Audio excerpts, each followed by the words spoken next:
dia, gente! Hoje vamos falar sobre algumas transformações lineares planas. Então, vamos ver alguns exemplos para entender melhor esse tipo de transformação. Bom, o que são transformações lineares planas? São transformações lineares que acontecem no plano. Então, são transformações de R2 em R2. Inclusive, poderiam ser chamadas de operadores lineares, porque aqui vamos ter domínio contra domínio, mesmo espaço vetorial. Então, nós vamos começar a verificar algumas delas. Temos inicialmente as operações de reflexão, quando eu estou refletindo um vetor ou refletindo um ponto. Temos então alguns tipos que são reflexão em torno do eixo x, leva cada ponto x e y para sua imagem x menos y simétrica em relação ao eixo dos x. Aqui cabe salientar que esse tipo de operação não é que o y é sempre um valor positivo e vai virar um valor negativo. Não, a operação de reflexão faz com que a coordenada y mude de sinal. Podemos ver então aqui no exemplo uma reflexão em torno do eixo dos x. Então eu tenho aqui um ponto x e y que quando ele vai sofrer essa reflexão em torno do eixo do x, mantemos a mesma coordenada x e a coordenada y vai mudar de sinal. No caso aqui, eu tenho um y positivo que se transformou num y negativo, o mesmo valor, só mudou de sinal. Agora, no caso de eu estar refletindo esse ponto aqui de baixo, aqui para cima, eu teria um y negativo que, mudando de sinal, se torna um y positivo. Então, esse tipo de transformação, escrito para a base canônica, ela é representada da seguinte forma. Eu tenho um vetor x e y que é transformado no vetor x menos y, ou tem como imagem o vetor x menos y. Então, eu posso escrever dessa forma ou dessa forma aqui, é exatamente a mesma operação. E matricialmente, nós vamos ter o seguinte, o vetor x e y, que é transformado no vetor x menos y, ou que tem como imagem o vetor x menos y. E como se dá, então, essa transformação? Como se dá para achar esse vetor imagem? Nós temos a matriz canônica da transformação, lembrando que estamos trabalhando com as bases canônicas do domínio contra domínio, por isso que a matriz da transformação é chamada de matriz canônica.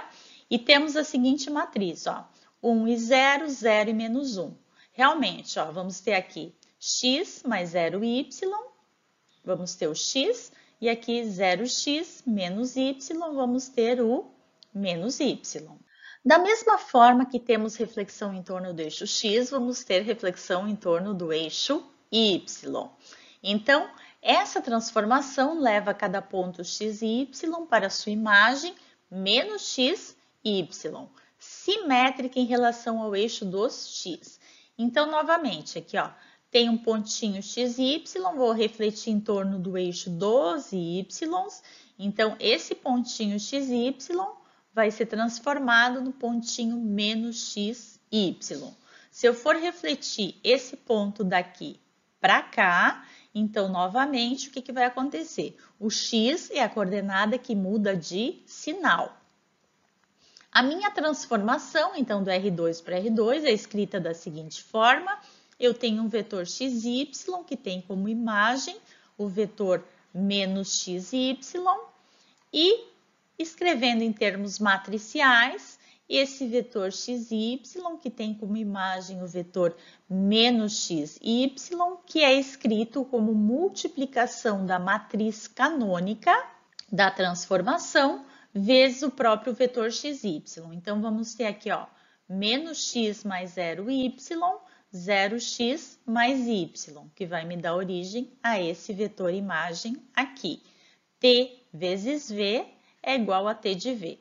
Temos também aqui a reflexão na origem, uma transformação do R2 para R2, onde eu entro com o vetor x e y e o meu vetor imagem é menos x menos y. Então, tenho aqui o meu vetor x e y refletido na origem, vai me dar como imagem o meu vetor menos x menos y. Muda tanto o sinal de x quanto o sinal de y. Lembrando que eu poderia considerar esse pontinho aqui e refletir ele para cá, né? Muda os sinais das duas coordenadas do meu vetor. Matricialmente, então, vamos ter o meu vetor do domínio x e y, que tem como imagem o vetor menos x menos y. E como eu obtenho esse vetor menos x menos y? Através da transformação, no caso aqui eu estou trabalhando com a matriz canônica da transformação, onde eu tenho aqui menos 1 e 0, 0 e 1. Então, essa matriz multiplicando o vetor do domínio, t vezes v, vai me dar origem a menos x mais 0y e 0x menos y, esse vetorzinho aqui. Temos também a reflexão em torno da reta y igual a x. Então, vamos traçar essa reta y igual a x, né? A reta que corta o primeiro e o terceiro quadrante, e vamos refletir um ponto x e y em torno dessa reta. Então, podemos notar que esse ponto x e y refletido em torno da reta vai me dar origem ao ponto yx. Acaba havendo uma mudança na ordem das minhas coordenadas do meu vetor. Notem o seguinte, esse pontinho aqui tem coordenada x, mais ou menos nessa posição aqui da reta. Digamos que isso aqui seja um valor 4. A coordenada y desse vetor, a segunda coordenada desse vetor, também vai ter um valor igual, né? Aqui a gente não consegue ver exatamente porque eu não tenho as marcações aqui no meu gráfico. Mas digamos que aqui esse valor seja igual a 4, aqui teremos o valor 4 também. Então, o valor da coordenada x, certo? Vai estar presente aqui na coordenada y desse vetor, na segunda coordenada desse vetor. Esse vetor aqui tem coordenada y, digamos que aqui seja um valor 1, a coordenada y desse vetor. Já o vetor refletido, vamos dizer que a coordenada x dele está por aqui, seria o valor 1 também. No entanto, a coordenada x dele é a y do vetor refletido.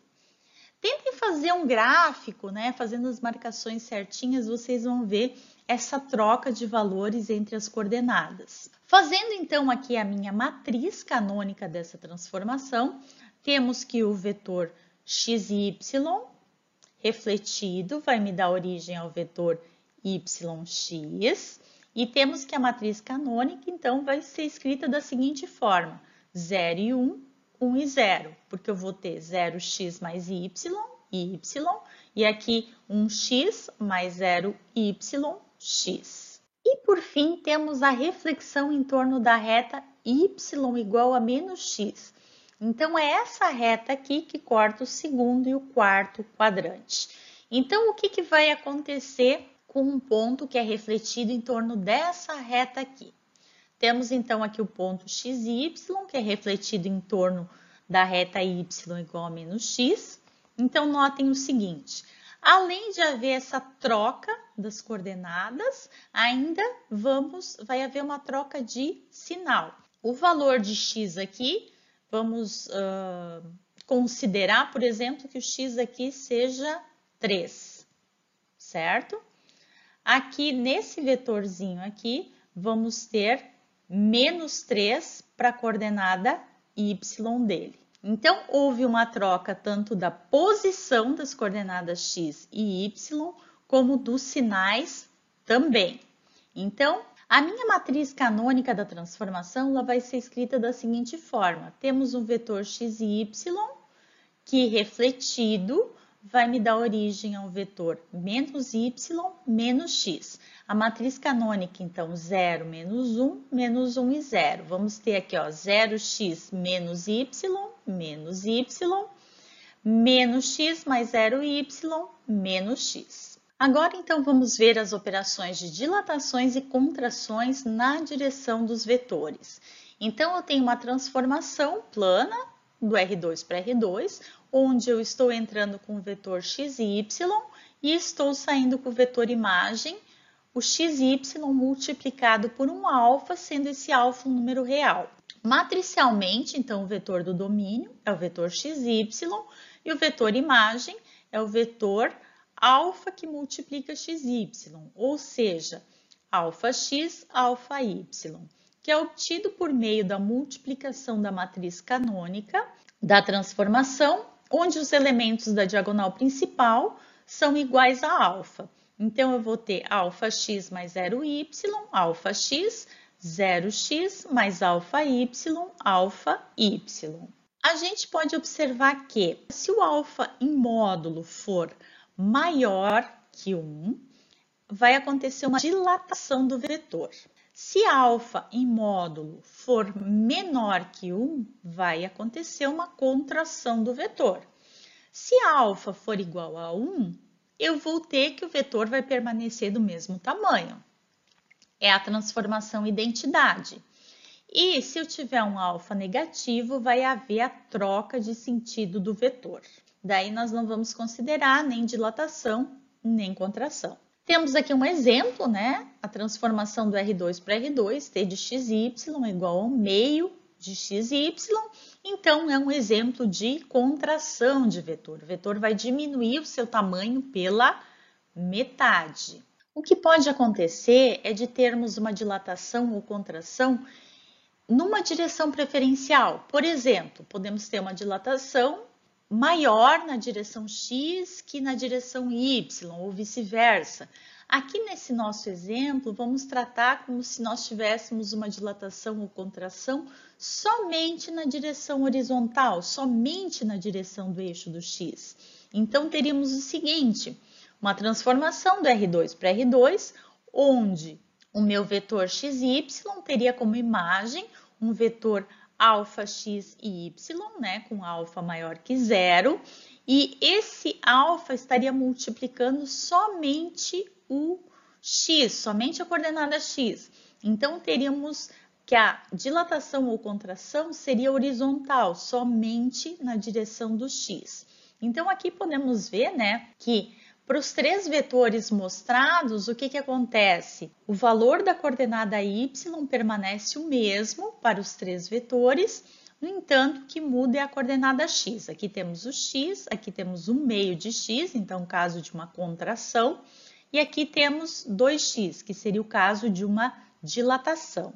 Matricialmente, então, vamos ter que o vetor do domínio xy vai ter como imagem o vetor alfa x e y, e isso se dará pela multiplicação matricial, né? Se quisermos trabalhar matricialmente, como a matriz alfa 0, 0, 1, onde vamos ter alfa x mais 0y, alfa x, 0x mais y, y. Se alfa maior que 1, então ocorre uma dilatação, alfa em módulo, né? Estamos sempre tratando com alfa positivo. E se alfa em módulo estiver entre 0 e 1, ocorre uma contração do vetor. Pode acontecer, então, da mesma forma, uma dilatação ou contração na direção vertical, na direção do eixo dos y's, né? Vamos ter, nesse caso, então, uma transformação do R2 para R2, onde xy vai ter como imagem o vetor x alfa y, né? Alfa sempre maior que 0. Então, matricialmente, vamos ter xy, que tem como imagem x alfa y, e temos a matriz canônica da transformação, 0, 0 e alfa. Vamos ter x mais 0y, x, 0x mais alfa y, alfa y. E aqui podemos ver no gráfico também três vetores, onde a coordenada x dos três vetores permanece a mesma, no entanto, a coordenada y é que sofre modificações. Então, temos aqui o y original, aqui temos uma contração por um fator alfa 1/2, e aqui temos uma dilatação por um fator alfa 2. Então, notem aqui os três vetores. Sempre ressaltando que se módulo de alfa for maior que 1, ocorre uma dilatação, e se módulo de alfa estiver entre 0 e 1, ocorre uma contração. Cabe uma observação que se nós fizermos o alfa igual a zero, o que aconteceria? Estamos entrando com o vetor x e y, vamos fazer aqui o alfa, que está multiplicando o y, igual a zero. Então, vamos ficar com o vetor x e zero. O que essa transformação iria promover? Essa transformação, então, seria a projeção ortogonal do plano sobre o eixo dos x, porque a minha coordenada y fica sendo igual a zero. Vamos, então, agora dar uma olhada nas operações de cisalhamento. O cisalhamento pode acontecer na direção x, direção horizontal, ou na direção do eixo dos y, na direção vertical. Vamos então olhar aqui o cisalhamento na direção horizontal. O que temos aqui? Temos aqui uma espécie de um retângulo, onde temos aqui a diagonal desse retângulo como sendo um vetor. E esse meu vetor está sofrendo um cisalhamento. Se pegarmos todos os pontos aqui desse meu retângulo, conseguimos observar melhor o que está acontecendo. Então, aqui, ó, todos os pontos que estão sobre o eixo do y, vamos considerar esses pontos aqui. O que acontece com esses pontos quando acontece um cisalhamento? Ó? Esses pontos aqui é como se descolassem da parede, certo? Então, essa reta vertical aqui vai acabar virando essa reta diagonal. Essa reta vertical aqui também acaba virando essa reta diagonal. Então, a gente pode observar o seguinte, o meu x, para todos esses pontos aqui, eles têm o mesmo valor de x, digamos x igual a zero. Então, o meu x está sendo mudado, né? Tá? O valor de x vai sendo aumentado. À medida que o meu valor de y, a minha altura y, também aumenta. Para formar, então, essa parede aqui que antes era vertical, acaba virando essa parede aqui diagonal. Então, nós podemos observar que isso acontece de forma linear e o meu valor de x vai depender do meu valor de y. Quanto maior o valor de y, maior vai ser o valor de x. Então, nós vamos entrar com o vetor x e y e vamos sair com o vetor x, que agora vai ser uma soma entre x mais um fator alfa, que multiplica a coordenada y. Então, esse aqui é o meu novo x e a minha coordenada y do meu vetor, a minha altura, se mantém constante. Matricialmente, então, temos, entrando com o vetor x e y, temos x mais alfa y e aqui y. Como vamos chegar nesse vetor imagem aqui? Vamos ter a matriz canônica 1, alfa, 0, 1, onde temos x mais alfa y, 0x mais y. E chegamos nesse vetor imagem aqui. Da mesma forma, então, vamos ter cisalhamento na direção do eixo dos y, o cisalhamento vertical. Então, vai acontecer a mesma coisa. Ó. A coordenada x do vetor se mantém constante. Aqui a coordenada x se mantém constante. E a coordenada y, se considerarmos esses pontos que estão aqui sobre o eixo do x, se considerarmos esses pontos que formariam aqui essa reta, o que acontece? Essa reta horizontal aqui vira uma reta diagonal. Então, o valor de y vai aumentando a partir da minha caminhada aqui no eixo do x. Então, quanto maior o x, maior o valor do y. Ou seja, o y, o novo valor de y do meu vetor imagem, vai depender do valor de x. Então, temos o seguinte, eu estou entrando com o vetor x e y e o vetor imagem que está saindo é um vetor x e aqui o y mais um alfa x. Matricialmente, vamos ter então o vetor do domínio xy, vetor imagem x, aqui alfa x mais y, e matricialmente vamos ter um 0, alfa e 1, onde temos x mais 0y, mantém o próprio x, e aqui vamos ter alfa x mais y, alfa x mais y. Vamos ver então agora a última transformação linear plana, que é a minha transformação de rotação. Então, a rotação do plano em torno da origem, que faz com que cada ponto descreva um ângulo θ, vai me determinar a transformação linear t de θ de R2 para R2. Para isso, então, vamos considerar aqui o gráfico abaixo, onde vamos considerar a base canônica. O meu E1 é o vetor 1 e 0, e depois nós vamos considerar o meu E2. O meu vetor E2 vai ser o 0 e 1. Considerando, então, o meu vetor E1, 1 e 0, ele é um vetor unitário, vamos fazer a rotação dele por um ângulo θ, onde vamos obter o meu t de A1, que é um vetor unitário também, é o mesmo vetor, só que mudou de posição, foi rotacionado, e esse vetor t de E1 vai ter coordenadas x', y'. Agora, utilizando algumas funções trigonométricas conhecidas, o seno e o cosseno do ângulo, vamos ter, seno de θ é igual a cateto oposto sobre hipotenusa. Então, o meu seno vai ser igual ao cateto oposto, que é esse tamanho aqui, y', sobre a hipotenusa, que é o módulo do t de E1, porque eu quero o tamanho desse vetor aqui. Sabemos que o meu E1 é um vetor unitário, tem tamanho 1, o meu t de E1 é o mesmo vetor, só que foi rotacionado, então ele também tem tamanho 1. Então, chegamos à conclusão que o meu seno de θ é igual a y' sobre 1, ou seja, y' é igual a seno de θ. Agora, vamos olhar o cosseno de θ. O cosseno do ângulo é o cateto adjacente sobre a hipotenusa.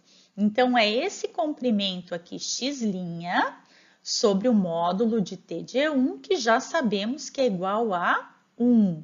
Então, vamos ter que o meu x' é igual a cosseno de θ.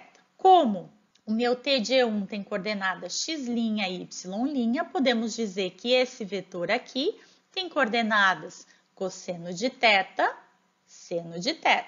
Agora, então, vamos analisar o meu vetor E2. O meu E2 é o meu vetor 0 e 1, foi rotacionado pelo mesmo ângulo θ, ele tem coordenadas aqui, acabou ficando na parte negativa aqui do eixo do x, então esse valor aqui é menos x', e aqui temos o valor y' do vetor t de E2.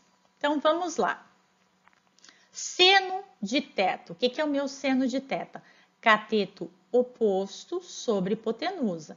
Então, esse comprimento aqui é menos x' sobre módulo de t de E2. Então, vou ter menos x' sobre 1, que o E2 é unitário, t de E2 é unitário também, né? Eu vou ter que x' é igual a menos seno de θ. Agora, então, vamos definir o cosseno de θ. O cosseno do ângulo é o cateto adjacente sobre hipotenusa, que é esse comprimento y' aqui, sobre o módulo de t de E2. Vamos ter, então, y' sobre 1. O meu y' é igual a cosseno de θ. Então, o meu t de E2 vai ser igual a menos seno de θ, cosseno de θ.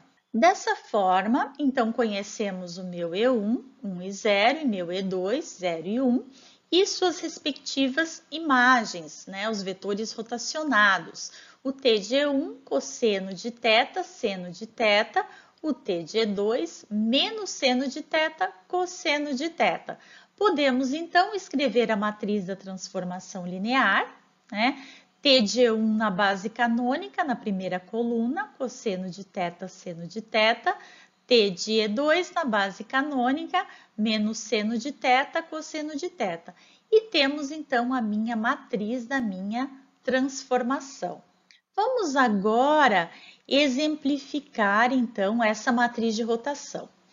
Vamos considerar o vetor 4 e 2 e nós queremos obter o seu vetor imagem pela rotação desse vetor aqui por um ângulo de π de 90 graus. Então, basta com que eu utilize a matriz de rotação e substitua o valor π para o ângulo θ. Então, vou ter cosseno de π menos seno de π, seno de π e cosseno de π que multiplica o vetor 4 e 2. É o vetor que eu quero rotacionar. Sabemos, então, que cosseno de π é 0, seno de π é 1. Aqui temos menos seno de π, então vamos ter menos 1. Aqui seno de π 1 e cosseno de π 0. Fazendo a multiplicação pelo vetor 4 e 2, vamos ter 0 menos 2. E aqui vamos ter 4 mais 0, 4. Então, o vetor 4 e 2, rotacionado por um ângulo de π ou 90 graus, vai me dar origem ao vetor menos 2 e 4. E realmente, podemos conferir aqui no gráfico, ó, temos aqui o vetor 4 e 2, x4, y2, esse vetor aqui. Ele foi rotacionado por um ângulo de 90 graus, π meios. Obtivemos esse vetor aqui, que tem coordenadas 4 para o y, né? Menos 2 para o x, então tem coordenadas menos 2 e 4. Então, é muito simples utilizar a matriz de rotação. Você só substitui o ângulo, né, que você quer rotacionar o vetor ali na matriz, o ângulo θ, e depois faz a multiplicação matriz-vetor. Claro que aqui todos os exemplos, né, que nós vimos de transformações lineares planas foram trabalhados para as bases canônicas. Se nós estivermos trabalhando em outras bases do meu espaço vetorial, nós vamos ter que pegar essa matriz canônica, essa transformação escrita para a base canônica e fazemos a conversão, né, para a nova base. Fazemos todo aquele processo que já vimos anteriormente. Bem, com isso, então, acabamos essa parte de transformações lineares planas. Na próxima aula, vamos ver algumas transformações lineares espaciais no R3. Então, aguardo vocês na nossa próxima aula. Até mais, gente!